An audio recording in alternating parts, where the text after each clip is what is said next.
Doctor G Rajasekar மீண்டும் அசோக் நகர்லேருந்து சென்னையிலேருந்து ரொமட்டாலஜிஸ்ட் பேசுகிறேன். போன வாட்டி உங்களுக்கு மூட்டு தேய்மானம்னா என்னன்னு நான் சொல்லிகிட்டு இருந்தேன். அதுக்கு என்ன பண்ணணும், மூட்டு தேய்மானம் வராமல் இருக்கிறதுக்கு என்ன பண்ணணுங்கிறதெல்லாம் நான் இப்போ சொல்கிறேன். எக்ஸசைஸில் குவாட்ரிசெப்ஸ் எக்ஸசைஸும்பாங்க. அது ஃபிசியோதெரபிஸ்ட் யார்கிட்ட கேட்டாலும் இல்லை நீங்கள் யூடியூப்பில் போட்டாலும் அது வரும். அந்த எக்ஸசைஸ் நல்லா பண்ணணும். ஸோ மூட்டு வலி இல்லாதவங்க நல்லா நடக்கலாம், நல்ல மசில்ஸை ஸ்ட்ரெங்தன் பண்ணணும். அப்படி மூட்டு வலி வந்துடுச்சு, மூட்டு தேய்மானம் வந்துடுச்சுன்னா மூட்டு தேயாமல் இருக்க சில மாத்திரைகள்லாம் இருக்குது, சத்து மாத்திரைகள்லாம். அந்த மாதிரி மாத்திரைகள்லாம் எடுத்துக்க ஆரம்பிக்கலாம் டாக்டரை கன்சல்ட் பண்ணிவிட்டு. அதே மாதிரி இதுக்கு இன்னொரு இன்ஜெக்ஷனும் இருக்குது. இது ஒரு எண்ணெய் பசை மாதிரி ஒன்று மூட்டில் இருக்கும். அது டைரெக்டாக நம்ம மூட்டுக்குள்ளே கொடுத்துட்டோன்னா அது கொஞ்சம் லூப்ரிகேஷன் கிடைக்கும்.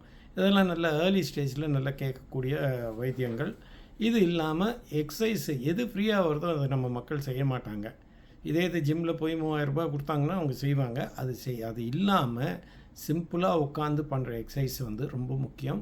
அதை கண்டிப்பாக அவங்க பண்ணி ஆகணும். எக்ஸசைஸோட இம்பார்ட்டன்ஸை நம்ம ஜஸ்ட் லைக் தட் ஒரே வார்த்தையில் சொல்ல முடியாது.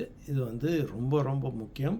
முட்டி ஆப்ரேஷனுக்கு போவேணான்னா பேஷண்ட்ஸு கண்டிப்பாக முட்டிக்குரிய நல்ல எக்ஸசைஸ்லாம் பண்ணணும்.